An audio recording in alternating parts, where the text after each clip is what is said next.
دیکھنے والے کہا کرتے ہیں اللہ اللہ، یاد آتا ہے خدا دیکھ کے صورت تیری۔ اللہ نے صورت ہی ایسی بنائی، جمال ہی ایسا دیا، خوبصورتی ہی ایسی دی کہ جو حضور کو دیکھتے وہ دیکھتے ہی رہ جاتے۔ تو کتنے لوگ تھے کہ جنہوں نے محض حضور کو دیکھا، پھر اس کے بعد لب کھلے تو کلمہ ہی جاری ہوا۔ وہ خوبصورتی اور وہ جمال اللہ نے اپنے محبوب کو عطا کیا۔ آقا کریم علیہ الصلوۃ والسلام کا ایک ایک عضو بدن خوبصورتی کا مرقع تھا، بلکہ خوبصورتی کا معیار تھا۔ حسن کیا ہوتا ہے، حسن کا معیار کیا ہوتا ہے، جمال کسے کہتے ہیں، خوبصورتی کی تعریف کیا ہے، اعضائے محمد صلی اللہ علیہ وآلہ وسلم کا توازن دیکھ لو، تمہیں پتہ چلے گا کہ حسن کسے کہتے ہیں۔ حضور علیہ السلام کو اللہ تعالیٰ جل شانہ نے جو حسن بخشا، جو جمال دیا، جو خوبصورتی دی، وہ حضور کے مبارک قدموں سے اس کا انداز کیجئے کہ جس کے قدم اتنے سونے ہیں اس کا چہرہ کتنا سونا ہوگا۔ حضرت عبداللہ بن بریدہ رضی اللہ تعالی عنہ حضور کے مبارک قدموں کا ذکر کرتے ہوئے وصف جمال محمد کی کہانی چھیڑتے ہیں اور فرماتے ہیں کان رسول اللہ صلی اللہ علیہ وآلہ وسلم احسن البشر قدما، کہتے ہیں کہ کائنات میں جتنے سونے قدم میرے حضور کے تھے کسی کے تھے ہی نہیں۔ جو جمال اللہ نے حضور کے مبارک قدموں کو دیا تھا، اللہ اکبر، وہ کسی اور کا مقسوم نہیں تھا۔ خوبصورت قدم۔ اور حضرت انس رضی اللہ تعالیٰ عنہ، حضرت ابو ہریرہ رضی اللہ تعالیٰ عنہ، اور حضور کے وصاف ہیں حضرت ہند بن ابی حالہ رضی اللہ تعالیٰ عنہ، یہ حضور کا حلیہ بیان کرتے ہیں۔ حضرت امام حسن بن علی رضی اللہ تعالیٰ عنہ نے حضرت ہند بن ابی حالہ کو ایک دن کہا کہ مجھے اپنے آقا و مولا کا حلیہ بتاؤ، تو انہوں نے حضور کا حلیہ بیان کیا۔ یہ حضور کے وصاف ہیں، چونکہ انہوں نے حضور علیہ السلام کو بہت قریب سے دیکھا اور آقا کریم علیہ السلام کی زیارت سے مالا مال ہوئے۔ ویسے حضرت امام حسن نے بھی تو حضور کو دیکھا تھا، اور بھی اصحاب نے حضور کو دیکھا تھا۔ یہاں یہ بات دلچسپی سے خالی نہیں ہے کہ صحابی ہی تب بنتا ہے جب وہ حضور کو بنظر ایمان دیکھے، لیکن صحابہ ایک دوسرے سے پوچھتے تھے کہ بتاؤ حضور کیسے تھے؟ میاں تم نے نہیں دیکھا؟ تو وہ کہتے تھے دیکھ کر بھی نہیں دیکھا۔ صرف چند لوگ ہیں جو حضور کا حلیہ بیان کرتے ہیں۔ اس کی کیا وجہ؟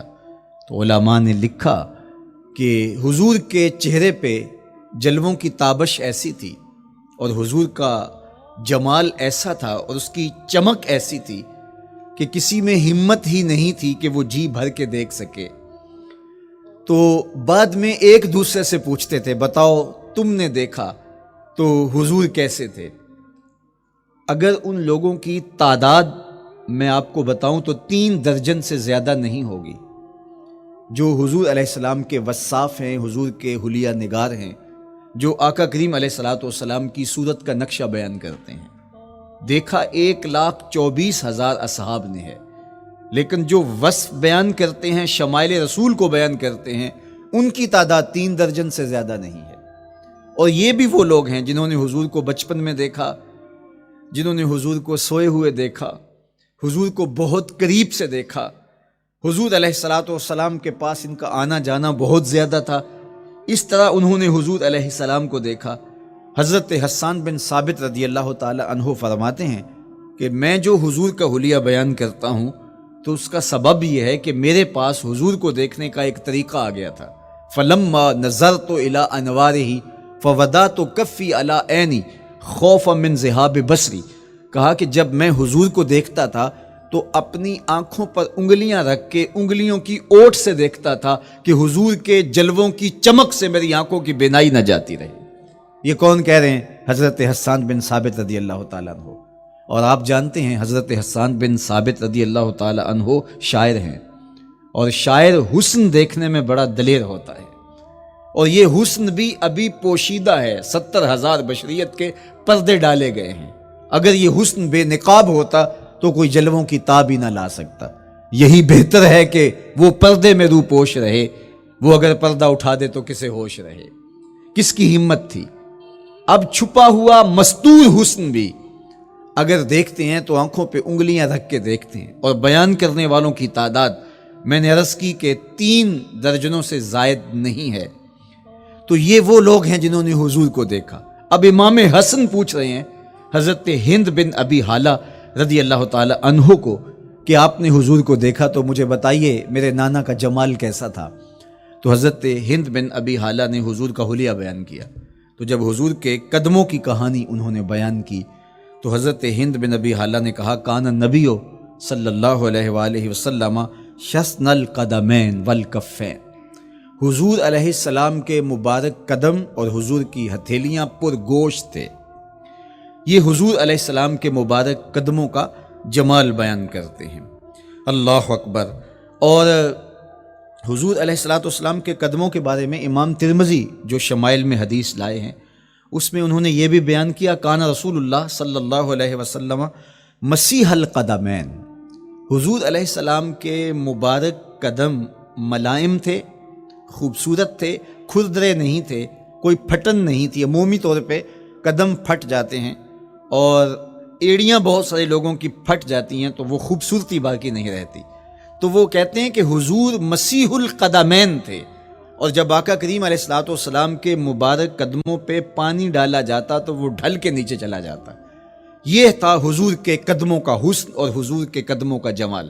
اچھا، آقا کریم علیہ السلام کی جو مبارک ایڑیاں تھیں وہ زیادہ پرگوشت نہیں تھیں، ان کے اوپر گوشت زیادہ نہیں چڑھا تھا، اس لیے کہ ایڑیوں کا زیادہ پرگوشت ہونا ایڑیوں کے حسن کو زائل کر دیتا ہے۔ حسن کا مرقع ہی جمال مصطفیٰ ہے، تو اس لیے اللہ نے ایک ایک عضو کو تراش کر کے بنایا ہے، بلکہ پوچھ پوچھ کے بنایا ہے۔ جس طرح حسان بن ثابت رضی اللہ تعالی عنہ کہتے ہیں کأنک قد خلقت کما تشاء، محبوب مجھے تو یوں لگتا ہے جس طرح آپ کے رب نے آپ کو آپ سے پوچھ کے بنایا ہے کہ محبوب بتاؤ کہ میں آپ کے اعضاء کو کیسے توازن اور کیسے حسن اور کیسے جمال دوں۔ تو حضور کی مبارک ایڑیاں یہ پرگوشت نہیں تھیں، باقی حضور کے پاؤں پرگوشت تھے اور کوئی پھٹن نہیں تھی، بالکل نرم گداس اور بالکل جو ہے وہ ملائم تھے، اور جب پانی ڈالا جاتا تو پانی ڈھل کے نیچے 1 سیکنڈ میں آ جاتا۔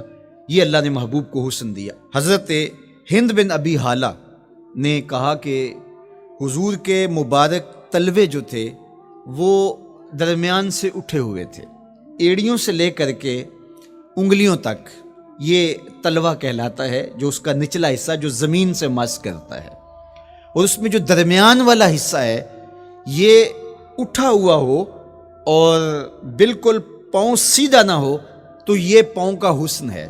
پاؤں کا بالکل سیدھا ہو جانا یہ پاؤں کے حسن کو زائل کر دیتا ہے۔ اس میں تھوڑا سا خم ہو، جب چلے تو انگلیاں اور پنجے کا جو ہے وہ آگے والا حصہ زمین پہ لگے اور ایڑی لگے، اور درمیان والا حصہ زمین پہ نہ لگے، تو یہ حسن ہوتا ہے کسی کے پاؤں کے تلوے کا۔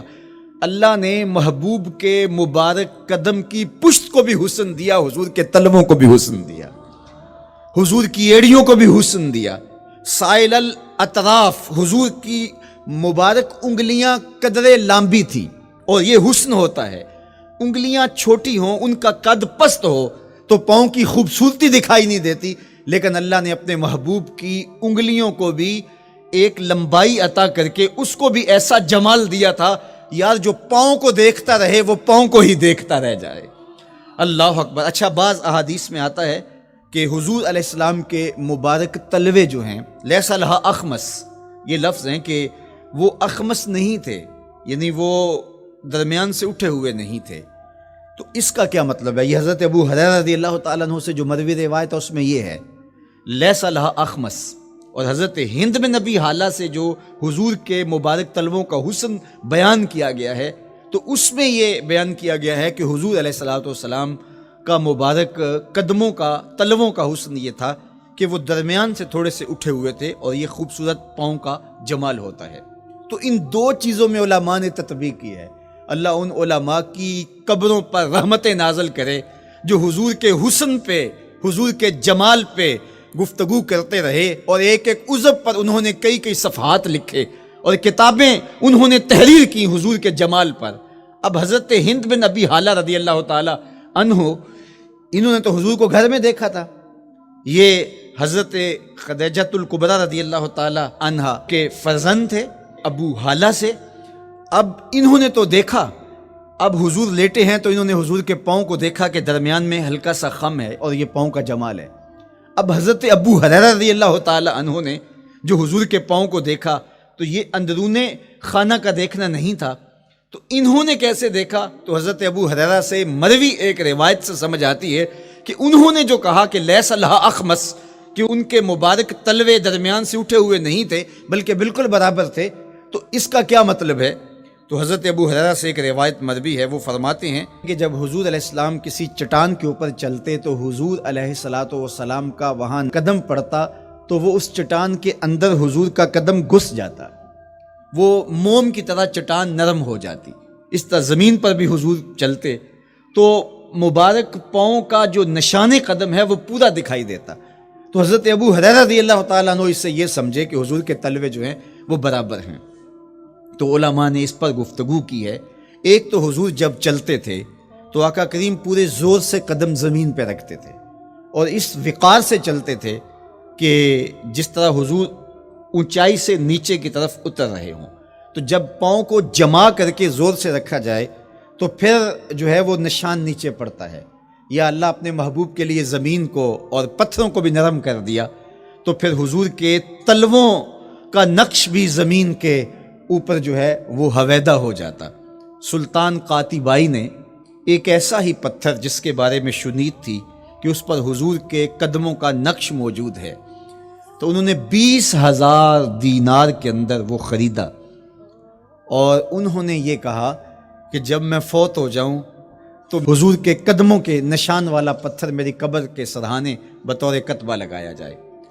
علامہ شہاب الدین خفاجی علیہ رحمہ لکھتے ہیں ہوا موجود الی الآن، وہ اپنے دور میں کہانی بیان کرتے ہیں وہ آج بھی سلطان قاتبائی کی قبر کے سرہانے وہ پتھر نصب ہے جہاں حضور کے قدموں کے نشان موجود ہیں۔ اللہ اکبر۔ تو آقا کریم علیہ السلام کے مبارک تلوے، حضور علیہ السلام کی کم گوشت تراشی ہوئی ایڑیاں اور مسیح القدمین، حضور علیہ السلام کے ملائم نرم گداز پاؤں، ان کا حسن اور ان کا جمال، اور آقا کریم علیہ السلام کے قدموں کی انگلیاں جو قدرے لمبی تھی اور ان میں جو درمیان والی انگلی تھی وہ زیادہ لمبی تھی، اس پر حضرت میمونہ بنت کردم رضی اللہ تعالی عنہا اس انگلی کا حسن بیان کرتی ہیں، کہتی ہیں مجھے شوق ہوا کہ میں حضور کو دیکھوں، تو اپنے والد گرامی کے ساتھ حجۃ الوداع کے موقع پر میں بھی سعادت حج پا رہی تھی، تو حضور کو ملنے کے لیے جب ہم پہنچے تو آقا کریم اونٹنی کے اوپر سوار تھے، ناکہ پر جلوہ فراز تھے، تو میرے میں ہمت نہ ہو سکی کہ حضور کے چہرے کو دیکھ سکوں۔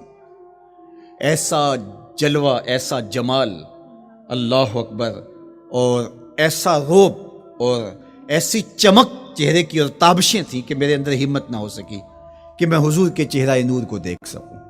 اب آقا کریم اونٹنی پہ سوار تھے تو میں حضور کے مبارک پاؤں کو دیکھنے لگی، میں بس حضور کے پاؤں کا جمال اور خوبصورتی دیکھنے لگی، اسی میں کھو گئی۔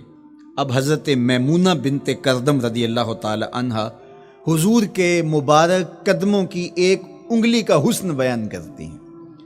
اللہ اکبر۔ حضرت میمونہ بنت کردم سے یہی ایک روایت مروی ہے، ساری زندگی ان کے پاس سرمایہ یہی تھا، جب کسی مجلس میں جاتی تو وہ کہتی تمہیں بتاؤں حضور کی مبارک انگلی کا حسن کیا تھا، یہ سرمایہ ساتھ لیے پھرتی کہ میں نے حضور کی انگلی کو دیکھا ہے، میں نے حضور کے قدم اور حضور علیہ السلام کے تلووں کی زیارت کی ہے۔ تو وہ اس حسن کو بیان کرتے ہوئے کہا کرتی تھی فما نسیتو فیما نسیتو طولا اصبع قدمہ السبابہ علی سائر اصابعہ، جو سبابہ انگلی ہے، انگوٹھے کے ساتھ والی انگلی کو سبابہ انگلی کہتے ہیں، اور اس کے ساتھ والی انگلی کا جو قد دراز تھا اور باقی انگلیوں کی نسبت وہ انگلی لمبی تھی، کہا اس کا حسن آج بھی میری نگاہوں میں گھومتا رہتا ہے اور ہر وقت میرے تصور میں رہتا ہے. میرے تصور سے کبھی اس انگلی کا جمال ہی ختم نہیں ہوا, انگلی کا حسن ہی کبھی زائل نہیں ہوا, ہر وقت اس کے تصور میں کھوئی رہتی ہوں. یار چہرے کے جمال کو کون بیان کرے گا, یہاں تو انگلی کا حسن بیان نہیں ہو رہا. ابھی وہ شعر پڑھا جا رہا تھا نا کہ قدموں پہ جبیں کو رہنے دو, قدموں پہ جبیں کو رہنے دو, چہرے کا تصور مشکل ہے. قدموں پہ جبیں کو رہنے دو, چہرے کا تصور مشکل ہے. جب چاند سے بڑھ کر ایڑی ہے رخسار کا عالم کیا ہوگا, جب چاند سے بڑھ کر ایڑی ہے رخسار کا عالم کیا ہوگا.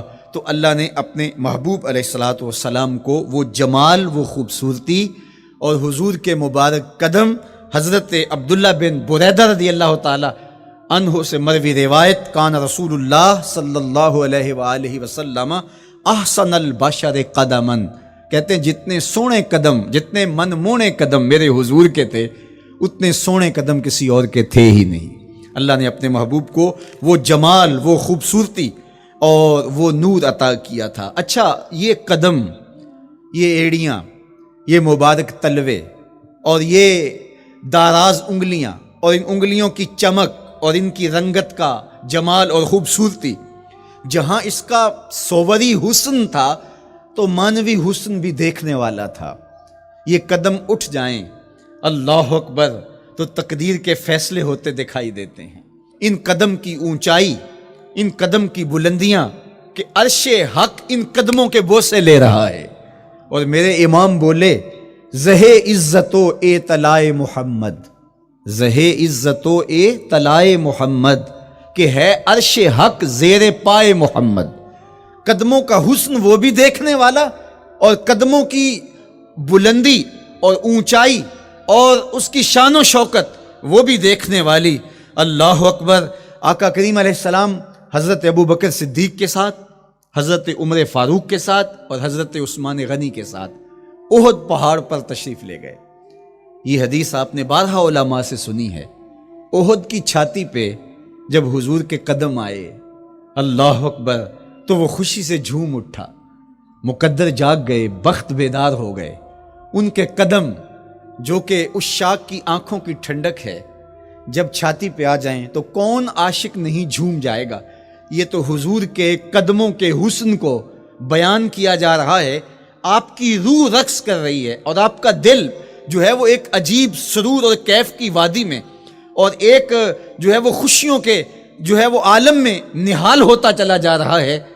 لیکن یہ قدم جب چھاتی پہ آیا تو پھر احد, ظاہر تو پتھر ہے احد, لیکن حضور سے پتھر بھی پیار کرتے ہیں. فرمایا احد جبل یحبنا ونحبہ, احد ہم سے پیار کرتا ہے, پہاڑ ہے, پتھر ہے, لیکن ہم سے پیار کرتا ہے, ہم اس سے پیار کرتے ہیں. اتنا جمال آفریں ہے اور جس کے قدم اتنے سونے ہیں, پھر اس کے نقش قدم کو کیوں نہ تھام لیں, اس کے نقوش پا کو خضر راہ کیوں نہ بنا لیں, پھر ان کے اٹھنے والے قدموں پر اپنی زندگی کیوں نچھاور نہ کر دیں. اگر سر پہ رکھنے کو مل جائے نقش نال حضور تو کہیں کہ ہاں تاجدار ہم بھی ہیں. یعنی وہ قدم تو قدم رہا, اس قدم کی رعنائیاں, اس کی خوبصورتیاں, اس کا جمال اور اس کا حسن تو حسن رہا.